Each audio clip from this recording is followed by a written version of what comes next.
The knock on the door came soft, polite, almost apologetic, the kind of knock that says I already know this is going to ruin your day.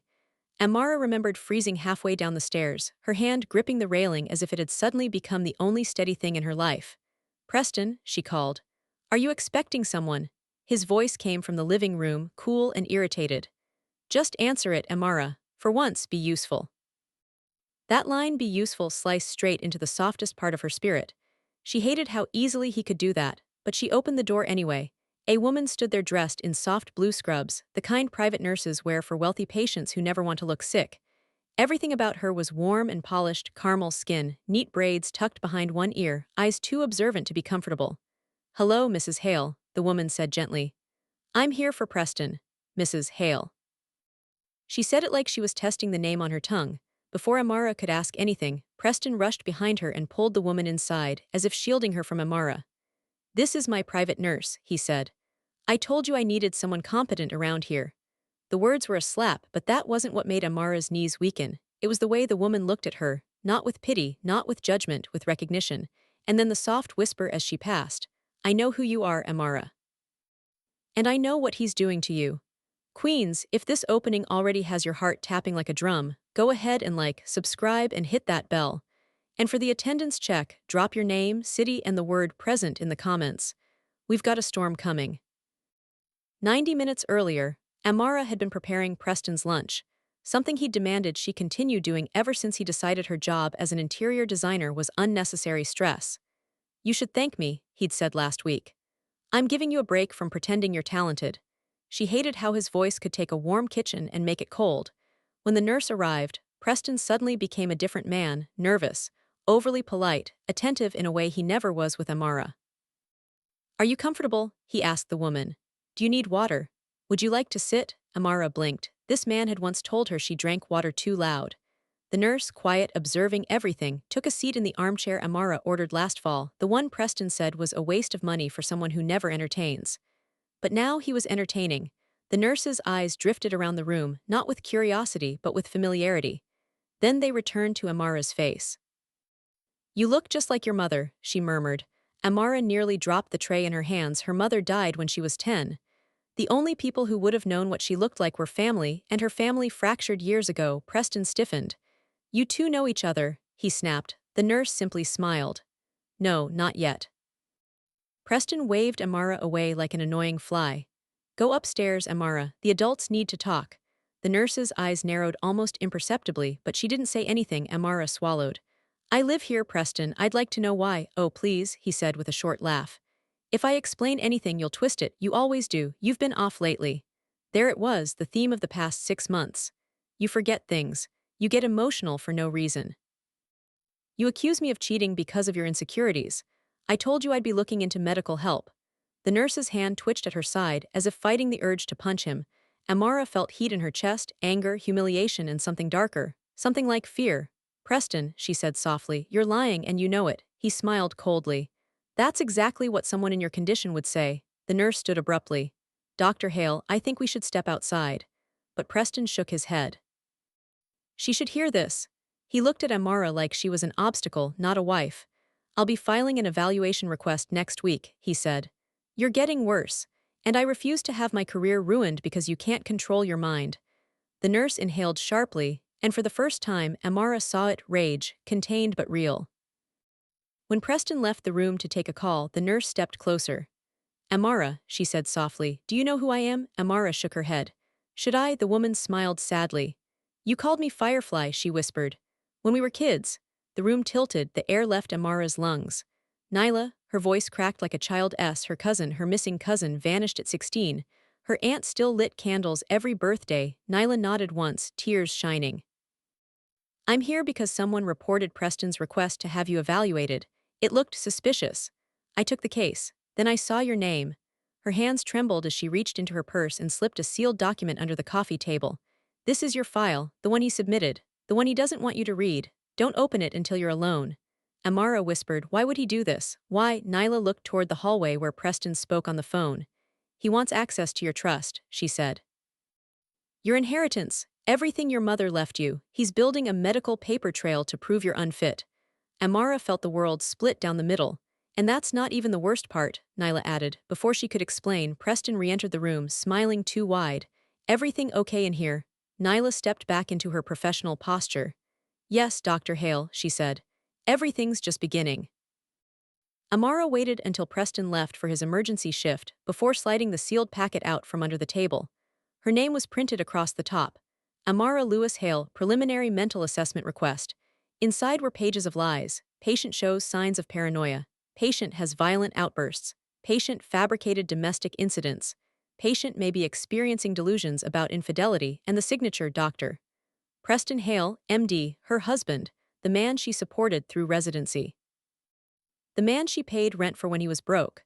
The man who used to kiss her forehead every morning. Her hands shook as she reached the last page. A recommendation. Long-term evaluation may be necessary. Financial guardianship suggested. Guardianship, he wanted control of her accounts, her life, her freedom. And worst, a line added at the bottom in slanted handwriting she recognized. Mill preference. Hospitalization strongly advised if resistance occurs. His mother. Always glaring, always whispering, always calling Amara unstable, dramatic, dangerous. This was their plan.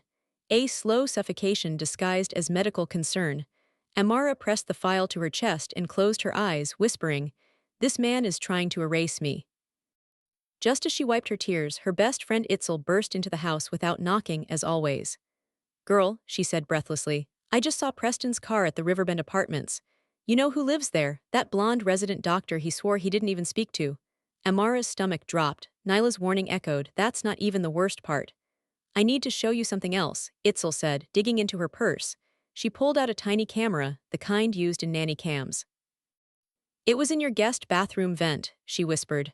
Amara felt a cold wave crash through her. Preston hadn't just planned to declare her unstable. He was recording her, tracking her, building a case. And she suddenly understood, this wasn't the beginning of Preston's plan, it was the middle. Itzel paced the living room like a detective who had just found the missing link in a cold case. "Amara, listen to me," she said, pointing at the tiny camera in her hand. "This is not normal cheating man behavior. This is calculated. This is what men do right before they try to flip the narrative." She stopped pacing and met Amara's eyes. "He's building a file on you, a case, a story where he's the hero and you're the hysterical wife." Amara sank onto the couch, clutching a pillow like a life vest. "He said I was getting worse," Itzel in front of the nurse. "And she looked at me like she knew something." "Oh, that woman definitely knows something," Itzel muttered. "But first we need to deal with this." She held up the camera. "Where else did he put them?" Amara whispered. Itzel's jaw tightened. "Let's find out." The search took 20 minutes, 20 minutes of discovering that Amara's home was no longer hers, behind a bookshelf's screw, inside the pantry door hinge. In the air vent of their bedroom, 3 cameras, 3 silent witnesses, 3 violations. When they were done, Itzel sat on the edge of the bed, shaking her head. "You know," she said quietly, "my grandma used to say, a man who fears judgment will rewrite the story before judgment arrives. Preston is scared of something, you just have to figure out what." Amara pressed a hand to her chest. "I think I already know." She reached under the mattress and pulled out the police file Nyla had given her. Itzel leaned forward. "What's that?" "Proof," Amara whispered, "that the man I married is planning to destroy me." Itzel insisted on staying the night. "Girl, you're not sleeping alone in this house with all these damn cameras," she said. "This feels like an episode of Criminal Minds except lower budget and more disrespect." At 10 p.m., the front door opened. Preston. Amara listened as he hung up his coat, humming casually as if he hadn't spent the day building a case to have her institutionalized. But he wasn't alone. His mother's voice carried through the hallway like a cold wind. "Make sure she's calm, Preston. Tomorrow we'll start recording her episodes more clearly. The committee will need stronger evidence." Itzel's eyebrows shot up to her hairline. "Episodes?" Itzel mouthed, Amara's chest squeezed. Her mill had always hated her, but this was coordinated cruelty. "I don't want this to take long," Preston muttered. "Her trust fund activates next month if she tries to access it." "She won't," his mother snapped. "Not when she's in a facility." A facility, the word made Amara's blood freeze. Amara and Itzel stayed silent, crouched behind the bedroom door as Preston's mother walked down the hall, muttering about dramatic girls who pretend to be victims. Itzel clenched her fist. "Girl, I know jail seems scary, but I swear on every edge control product I own, your mother-in-law is asking for hands." Amara managed a weak laugh, then wiped her eyes. "I won't touch her," she whispered. "I'll do something worse." Itzel grinned. That's why I love you. The next morning, as Preston and his mother left for the hospital, Nyla returned, out of uniform, in jeans and a hoodie, looking younger, freer, and more like the cousin Amara remembered from childhood. I only have 15 minutes, Nyla said, glancing around. But I needed to bring this. She set a second file on the table. Another one, Itzel said. How many fake diagnoses does this man have ready? Nyla hesitated before speaking. This isn't a diagnosis, she said. It's a pregnancy report, Amara frowned. I'm not. It's not yours, Nyla whispered. The room fell silent. Amara's heartbeat thudded in her ears. Whose is it? She asked. Nyla hesitated again, then exhaled. The resident doctor from Riverbend, she's 6 weeks. And he told her you're mentally unstable, that the baby is the reason he's staying strong. Amara felt something inside her snap, not pain, but clarity. Itzel crossed her arms. So we're dealing with a cheating, lying, gaslighting doctor with a side baby and a plan to steal your inheritance. Not just that, Nyla said. He submitted paperwork to the board last month asking for an emergency guardianship should your condition escalate. His mother signed a secondary statement. Amara steadied herself with both hands on the table. Why are you helping me? She asked softly. Nyla's eyes softened. Because I disappeared at 16 and no one saved me. If I can save you, even a little, I will. Amara touched her cousin's hand. Then stay, she whispered. Nyla shook her head. I can't. If he sees me with you, he'll know I broke protocol. But Amara, she leaned closer. You're stronger than you think, and he's more afraid of you than you realize. Before leaving, she looked Amara directly in the eye. One more thing, Nyla whispered. He didn't discover the cameras alone. Someone helped him install them. Amara froze. Who? Your mother-in-law, Nyla said. She requested them. Itzel nearly choked on her own breath. Oh, I know that dragon-faced witch did not, but Nyla held up a hand. There's more. She told Preston you were dangerous during pregnancy. That she saw you push her once. Amara blinked. That never happened. I know, Nyla said, but she filed it. It's in the report. A false allegation, a fake incident, a fabricated risk. Nyla met her eyes. They're building a complete narrative, she said. But you still have time to flip the story. That afternoon, Itzel insisted they leave the house. You need to breathe actual oxygen, she said.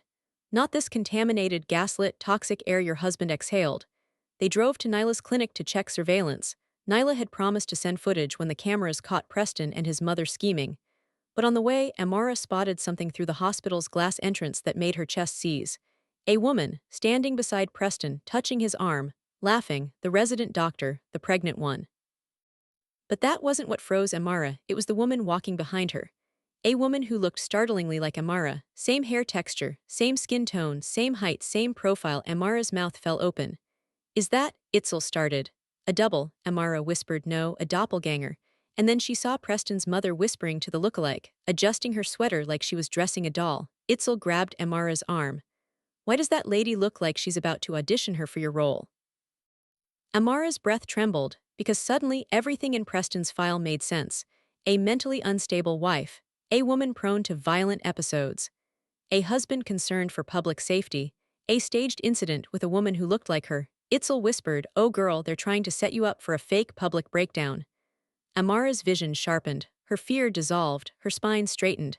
This was no longer about survival, this was about strategy. She reached into her purse, pulled out her phone, and hit record. They want to play chess, she said quietly, eyes burning. Then let's play. Amara stood outside the hospital, phone recording, watching Preston with his pregnant mistress. And the doppelganger who walked like her, smiled like her, breathed like her. Itzel whispered, okay, so your husband is officially auditioning a body double. Is this scandal or what? But Amara wasn't listening. Her mind was doing something new, something sharp, crisp, terrifyingly clear. She stepped back from the hospital window, drawing in a long, steady breath. They want documentation, she murmured. Let's give them documentation. Itzel nodded slowly, watching the transformation happen. You know, she said, I've seen you upset, sad, angry, confused, but I've never seen you like this. You look dangerous. Amara turned to her, not smiling but steady. I'm done playing defense. She slipped her phone into her bag and walked toward the hospital entrance with her chin lifted, posture perfect. Elegant, composed. Amara, wait, Itzel hissed. What are you doing? Giving them exactly what they don't want, Amara said. Showing them a sane woman with receipts. She strode through the automatic doors, her heels echoing like a countdown. Preston saw her first and his face fell. Hard, Amara, he said, voice tight. What are you doing here? His mistress stepped back, hand unconsciously covering her stomach. The doppelganger glanced between them, confused, like she hadn't been fully briefed on her role. But it was Preston's mother whose face twisted into immediate panic. You shouldn't be here, she snapped. You need rest, you're unstable. Amara smiled, slow, honey-sweet, dangerous. Really? She asked softly. Because I feel perfectly clear. She leaned forward slightly. And I know everything. For the first time, they all looked scared good. Preston, his mother barked, grabbing his sleeve. Take her outside, now. But Amara stepped around them, addressing the hospital receptionist instead, loudly, calmly, deliberately. Hi, she said, smiling politely. I'm Amara Lewis Hale. My husband and his mother have been filing medical paperwork about my mental health without my knowledge. I'd like to request a copy of everything submitted in my name. The receptionist's eyebrows shot up, Preston went pale, his mother sputtered, the mistress swallowed. Itzel whispered, oh, this is good. Amara, Preston said in a low voice, let's not do this here.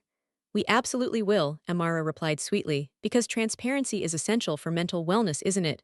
Isn't that what you wrote in your assessment request? The mistress gasped. She saw the file, Preston's mother slapped her arm. Quiet, Amara tilted her head. Oh, don't silence her, she's carrying your grandchild, isn't she? The mistress froze. Preston's eyes widened in horror. How did you know? He stammered. Amara smiled softly. Nyla. The name hit him like a brick, the mistress frowned. Who's Nyla? My cousin, Amara said.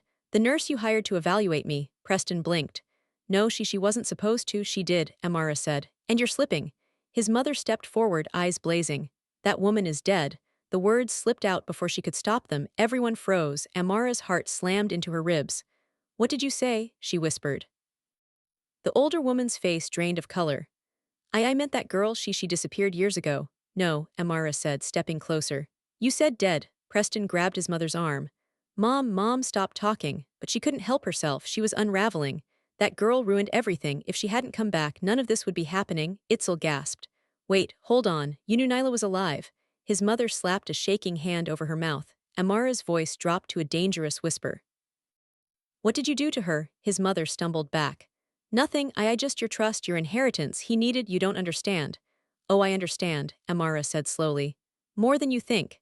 The receptionist stared with wide eyes, already filing a report in her mind. This was good, this was very good. Preston grabbed his mother and whispered urgently, stop talking before you incriminate both of us. But Amara had already won the moment. She turned to the receptionist. I'll wait for those documents, she said. And I'll also be filing a fraud concern with the medical board. Preston blanched. His mother actually swayed. Amara turned, hair swinging over her shoulder like the punctuation mark of a queen. Have a blessed day. Itzel drove them straight to her apartment afterward, a cozy, plant-filled sanctuary where sage bundles hung from every doorway. Sit, Itzel commanded. Drink water, breathe, then tell me what the hell that Mill meant when she said Nyla was dead. Amara sank onto the sofa. Nyla disappeared when we were kids, she said slowly. But my aunt always believed someone took her. There were rumors, whispers, but no evidence. And Mill knew she wasn't dead? Itzel asked. Why would she know that? Amara stared at the wall. Because Nyla told me something else. Something I didn't know how to digest. Itzel leaned closer. Girl, don't do that dramatic pause. My blood pressure is already high. Amara took a breath. My mother's trust is bigger than I thought. Define bigger, Itzel said. 8-figure bigger, Amara whispered. Itzel fell backward into the cushions. Lord, my scalp just lifted. She left me controlling shares of her company, Amara continued. A development firm. With international contracts. I always thought it was just a small business, but Nyla found proof. Preston tried to file for emergency access to it. And Mill was helping, Itzel added. Amara nodded. They want my businesses, my inheritance, my future. That's why the pregnancy report mattered. He wanted a sympathetic narrative, the good doctor protecting his unborn child from his unstable wife. Itzel raised a brow. Oh, he thinks he's Olivia Pope in this, child please. But Amara wasn't done. There's more, she whispered. Itzel grabbed her arm. What more? Amara swallowed. I'm pregnant too, Itzel screamed, actually screamed. What, since when? 2 weeks, Amara murmured. I found out 3 days ago. I hadn't processed it yet. And you haven't told Preston. He'd use it against me, Amara whispered. He'd claim the pregnancy made me delusional or unstable or dangerous. He'd take the baby, and he'd have the legal paperwork to do it. Itzel's eyes filled with fury. Oh no, he is not getting his hands on your baby. I will fight him myself with a stiletto. Amara laughed weakly, but then she grew quiet. I need a plan, she said. A real plan. Itzel set her hand on Amara's knee. Then listen carefully. We are going to flip everything. Amara exhaled. What do we do first? Itzel smiled, slow, wicked, brilliant. Step 1, secure the bag. She stood and grabbed her laptop. Your mother left you a company. Then you need control today, before Preston or that dragon-faced Mill tries anything else. Amara blinked. You know, I never even activated the ownership papers. I thought I wasn't ready. You're ready now, Itzel said. Queen's season started today. Within 30 minutes they had printed and notarized Amara's ownership documents, contacted the board of directors, secured Amara's 51% controlling share, locked out all unauthorized access, scheduled a meeting with corporate legal. Then Itzel stopped typing. Oh wait, she said. We almost forgot. Forgot what? The petty part. Itzel cracked her knuckles, eyes glittering. What does that mean? Amara asked. It means, Itzel said, you're about to pull financial rank on your entire marriage. She turned the laptop. Welcome to your new penthouse. Amara stared at the screen, a glass-walled rooftop suite overlooking the river, high-security private elevator, no cameras except her own, no Preston, no Mill, no lies. You deserve to be safe, Itzel said. And you deserve luxury. Amara's eyes burned. I'm not sure I can do all this. Itzel placed both hands on her shoulders. You can, she said. Because now, we're not just surviving, we're strategizing. Then her phone buzzed. A text from an unknown number, one sentence. He knows you know, he's coming home early.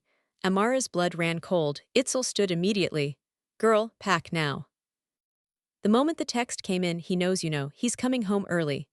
Itzel moved with military precision. Amara, grab only essentials, she ordered. Laptop, documents, passport, prenatal vitamins, chargers, leave everything else, we don't let him corner you. Amara's breath came quick and sharp. He won't hurt me. Itzel paused. Girl, you told me he used to hit you before he learned how to hide it better. Don't romanticize the devil. Amara closed her eyes. Itzel was right. Within minutes, they had packed a suitcase and slipped out the back door just as Preston's car pulled into the driveway. But they didn't go to Itzel's apartment. Nyla had texted a location. Safe house, go now. The drive took an hour through winding roads past dark pines until the GPS announced they'd arrived at a cabin tucked deep in the woods. Amara froze. A cabin. Itzel, she whispered. This feels like a trap, like the stories we read. Itzel put the car in park. Sweetheart, Nyla sent us here. It's safe, and look, a sleek black SUV was already parked there. Nyla stepped onto the porch, arms crossed. You made it, she said. Good, but her expression wasn't relieved, it was tense, urgent. Amara climbed out. Nyla, why here? Because, Nyla said, pulling out her phone, Preston booked the exact same cabin for you tomorrow, with a medical officer and a legal witness. His plan was to bring you here and stage an episode. Itzel's jaw dropped. He was gonna isolate her in the woods with a fake breakdown. Oh, he's bold and stupid. Nyla nodded grimly.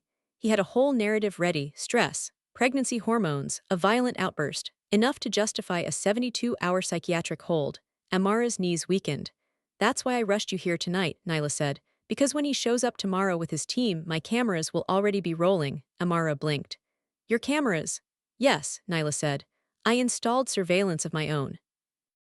Not hidden, visible, legal, time-stamped. With audio, she gave Amara a small, fierce smile. You're about to catch him committing medical fraud on camera. Amara pressed a hand to her chest. This wasn't fear anymore, this was preparation. Tomorrow, Nyla said, you hide upstairs. Itzel stays with you, I'll handle the rest. Itzel cracked her knuckles. Oh, I love when a plan has layers. Amara whispered, what if he brings the doppelganger? Nyla nodded. He will. That was part of the psych breakdown story. Don't worry, I've accounted for her. She motioned for them to follow her into the cabin. Inside were 3 mugs of hot cocoa on the table. Nyla smiled faintly. Thought we could use something warm. For the first time in days, Amara felt something close to safety. But outside, the wind rustled the trees like a warning. Tomorrow would be war. The next morning before sunrise, Itzel shook Amara awake. Girl, get dressed. Nyla said we need the disguise ready. The what? Amara croaked. Itzel grinned. Oh, you're gonna love this. Downstairs, Nyla had set up a table covered in makeup, hair pieces, glasses, and clothing that did not belong in a cabin, a sleek bob wig, a charcoal coat, tinted glasses, a silk scarf, and subtle contour kits. What is all this? Amara whispered. Nyla smiled. Your Mill hired a doppelganger, cute. But their lookalike has nothing on the real deal. She held up the bob wig. We're going to make you unrecognizable, Itzel squealed. A disguise moment, yes God. Nyla gestured toward the stairwell. They think they're bringing a psychiatrist to evaluate you, but when they start telling their story, you'll already be behind them, recording, listening. Amara stared. You want me in the same room? I want you to watch them try to perform your insanity, Nyla said. I want you to see them act out your episodes with their fake double. And then I want you to walk into frame sane, calm, composed, and end their entire production. Amara exhaled slowly. Yes, let's do it. The transformation took over an hour when Amara finally turned toward the mirror. She barely recognized herself. Girl, Itzel breathed, you look like a CEO who fires people in Italian. Amara couldn't help but smile. Nyla nodded. Good, because today, you're the chessmaster. They hid upstairs as the clock ticked toward noon. At 12:04, tires crunched outside the cabin.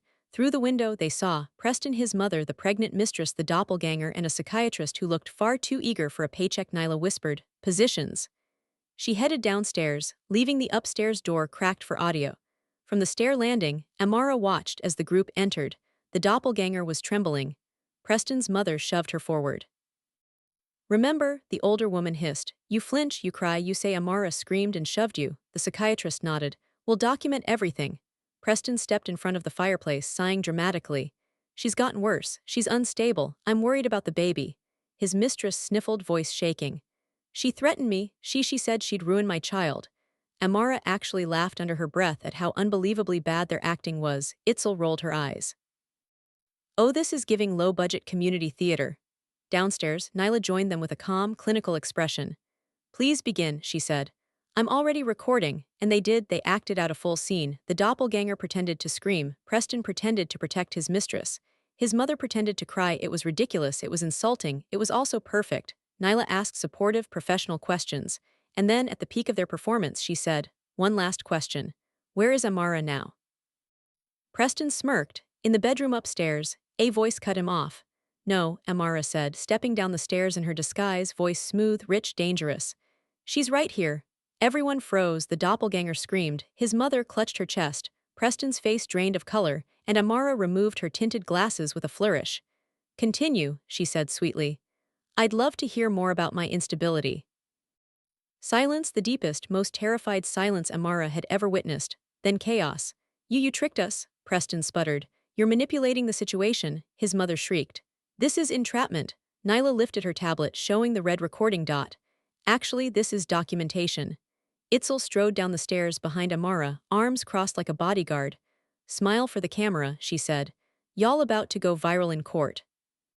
The psychiatrist stammered. I wasn't aware. Oh please, Itzel hissed. You walked into a fraud scheme with a pregnant side chick and a stunt double. You knew. Amara walked toward Preston slowly. 6 months, she said softly. 6 months of cameras, gaslighting, lies, faking reports. Using my trauma, using my childhood, using my lost cousin. He stumbled back.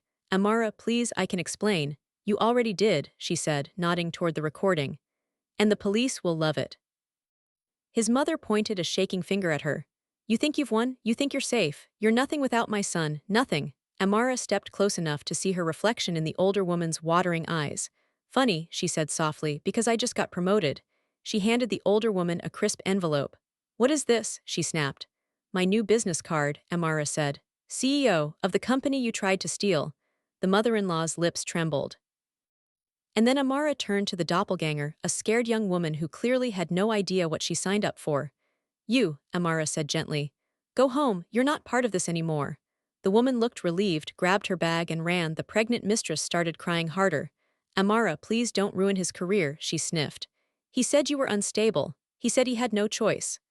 Oh, sweetie, Itzel interrupted. He lied to you like he lies to everyone. Amara looked at the mistress, not angrily but with pity. You're not my enemy, she said. But you're a witness, and you're coming with us. To where? She whispered. Amara smiled. To the police. Nyla shut off the recording and tucked her device under her arm. That's enough for today, she said calmly. Preston lunged forward, not to hit, but to grab the recording. Nyla and Itzel both stepped in front of Amara instantly. No, Nyla said simply. You've taken enough. And then, as if the universe was tired of waiting, a police cruiser pulled into the driveway. Itzel smirked. Right on time. The police cruiser rolled up the gravel driveway like divine timing, wearing blue lights. Preston froze. His mother gasped. The mistress whimpered, but Amara, she exhaled. For the first time in months, her shoulders lowered. Her heartbeat slowed. The danger she'd been running from was suddenly standing outside the cabin and wearing a badge. 2 officers stepped out. Nyla stepped forward first, calm and confident. Officers, thank you for responding to our call. We have evidence of attempted medical fraud, coercion, and documentation tampering. Amara watched Preston pale as the officers walked toward him. His mother sputtered, "This is a misunderstanding. My son is a respected doctor." "Ma'am," one officer replied, "you'll have a chance to explain everything at the station." The mistress cried harder. I didn't know they were doing fraud. I thought it was just an evaluation." "It was never just an evaluation," Itzel said, arms crossed. "It was a setup to steal her life." Amara touched the officer's arm gently. "I'll cooperate fully, but I want to leave first. I don't feel safe with them." They nodded. "Of course, Ms. Hale." And that was it. The chapter closed on the cabin, on the lies, on the gaslighting, on the ghosts of the past. But the glow-up, that chapter was just beginning. 3 weeks later, Amara stepped out of the chauffeured car and looked up at her new penthouse tower, glass walls, river views, security guards who nodded respectfully every time she entered. "Girl," Itzel said, stepping out behind her, "you didn't just level up. You respawned as a final boss." Amara laughed. The elevator opened directly into her penthouse, wide marble floors, champagne gold lighting, a walk-in dressing room that looked like a high-end boutique. Soft jazz played overhead as she walked to her new vanity. Her hair was freshly silk-pressed. Her nails were almond-shaped and chrome-shimmering. Her maternity jumpsuit hugged her curves like a love letter. Nyla entered behind them, holding a stack of paperwork. "Everything's ready for the hearing," she said. "You'll walk in as CEO, financially independent, protected." Amara touched her small but visible baby bump. "For the first time," she said softly, "I feel powerful." Itzel fanned herself.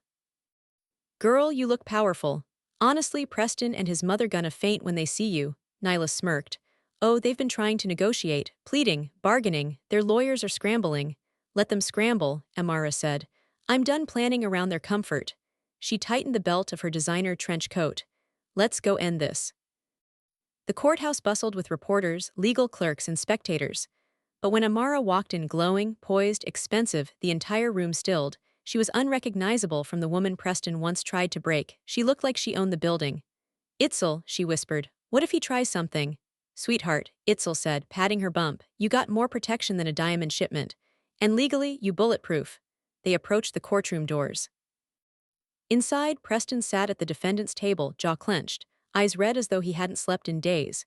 His mother sat beside him in a stiff navy dress, clutching tissues dramatically. The mistress sat on the opposite end of the row, wearing a maternity-friendly blouse, head down, avoiding Amara's gaze. Amara's lawyer leaned toward her. "Your evidence is airtight," she whispered. "Let them speak first." And they did. Preston stood shakily. "Your Honor, my wife suffers from psychological instability." Amara didn't react, didn't blink. Her lawyer whispered, "Just wait." Preston continued, "She threatened people. She endangered my unborn child." The judge raised a brow. "Do you have proof of these claims?" Preston's mother stood. We do. She was violent at the cabin." Nyla smiled. It was almost pitying. "Your Honor," Nyla said, standing. "May I approach?" The judge nodded. Nyla handed over a secure digital folder. "These are time-stamped, legal audio-video recordings of everything that happened at the cabin, including Dr. Hale's staged performance accusing Ms. Hale of behaviors she was not present for." Preston's mother burst out, "That's illegal." "Actually," Nyla said sweetly, "it's perfectly legal. The cabin belongs to my family." Gasps rippled through the courtroom. Itzel couldn't hold back. "Oops." The judge clicked through the footage. The room went silent as the big screens showed. Preston rehearsing lines, his mother coaching the doppelganger, the psychiatrist accepting cash, the mistress lying through tears, the staged fear, the manipulations, and finally, Amara descending the stairs in her disguise, exposing them all. The courtroom's oxygen evaporated. Preston dropped into his chair, defeated. His mother shook violently, clutching her bag. The psychiatrist slid down in his seat like a melting candle. The judge removed her glasses. "Dr. Hale," she said slowly, "everything you submitted is fraudulent. Your wife is not unstable. You, on the other hand, appear to have committed medical fraud, coercion, and attempted unlawful detainment." Preston whispered, "Amara, please, I'm sorry." His voice cracked. She didn't look at him. The judge continued. "Regarding the divorce, Ms. Hale will receive full custody, full alimony, 70% marital assets, medical decision authority, and a restraining order request will be granted." Preston's mother jumped up. "This is unfair. She's ruining his life." The judge slammed her gavel. "Sit down." Itzel whispered, "Oh, I'm framing that moment." Then the judge turned to the mistress. "You were manipulated too. I will not penalize you, but you will cooperate with the investigation." The mistress nodded quickly, tears streaming. Finally, the judge turned to Amara. Ms. Hale, you may make a final statement. Amara rose, her voice was steady, rich, royal. Your Honor, she said. I don't want revenge. I wanted freedom, and today you gave it to me. She placed one hand on her belly. My child will grow in love, not manipulation. She glanced at Preston, not with anger, but with truth. You tried to play me like I was a pawn, a beat. But darling, I was always the queen. The courtroom erupted. The judge smiled softly. Well said. The video fades into a soft piano instrumental as Amara walks out of the courthouse with Itzel and Nyla beside her. The narrator speaks. In the end, Queens, Amara rose from betrayal, lies, and manipulation into power, truth, and protection. She learned that when people show you their intentions, believe them. And when someone tries to dim your light, you build a brighter world around yourself. Amara turns toward the camera, wind catching her coat like a cape. She smiles. Checkmate, darling. Never play chess with a queen. Queens, if you stayed to the end, drop present, queen crown sparkles with your city in the comments. Tell me, should Nyla get her own spin-off? Should Preston's mother face jail time? Did you scream when Amara walked into that courtroom? If this story blessed you, consider a super thanks to support the channel. And go watch 2 more stories recommended on screen. Don't forget to like, subscribe, hit the bell, and stay glowing with love and respect.